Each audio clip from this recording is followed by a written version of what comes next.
Gamit tayo ng malaking suklay, clipper overcomb.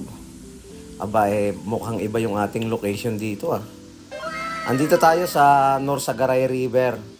Isang private resort ang ating pinuntahan. Mag-chill muna tayo dito pero gagawa tayo ng isang haircut tutorial. 1.5 na clipper guard gagawin natin ditong gupit ay yung shadow taper na naka-textured crop ang ibabaw. Siyempre, puputulan natin yung haba ng kanyang buhok. So, ang ganda ng place dito. Malakas ang hangin. Dito na rin kami mag-overnight at maglilibang. Pero gagawa muna tayo ng isang gupit na nauuso na rin ngayon. Ang ganda ng ilog, napakalinaw. So, ang ganda ng panahon, hindi mainit. Gamit tayo ng trimmer. Lagyan natin ng guideline. Lagyan natin ng guhit and then ipisan na natin yung gilid nito. Maraming salamat sa inyong panonood. Iniba naman natin yung location para hindi laging tayo ay nasa barbershop.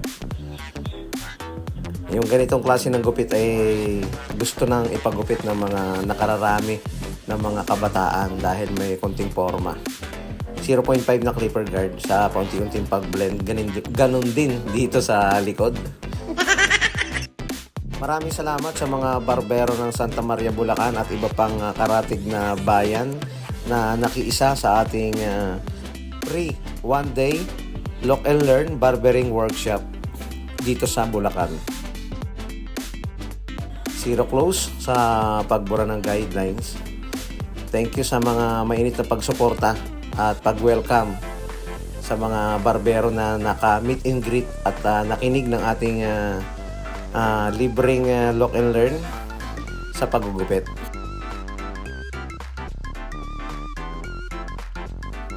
Tanggalin natin yung mga sumusobrang buhok para hindi naman masyadong kumakanto.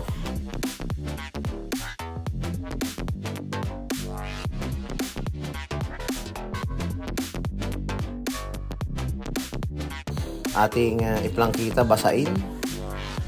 Ahita natin. Mamaya natin babawasan yung ibabaw kapag nalinis na natin yung gilid para wala na tayong gagawin. Di ba? Okay na okay talaga yung ganitong klase ng gupit. Nakikita pa rin natin yung kanyang sideburns at nakikita pa rin natin yung forma ng gilid nito.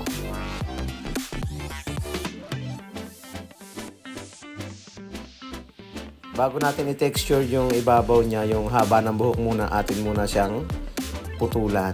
Putulan muna natin yung haba. For sure na bago natin i-texture, hindi na masyadong mabigat o hindi na masyadong mahaba ang parting ibabaw nito.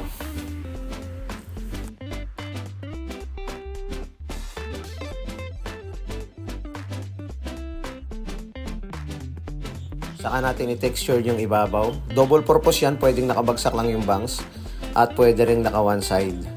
Yung mga ganitong klase ng gupit ay pwede sa mga matataas ang hairline. O diba, okay na? Tapos na ang isa nating simpleng gupit. Shadow taper. Textured crop. Maraming salamat mga kabarberos.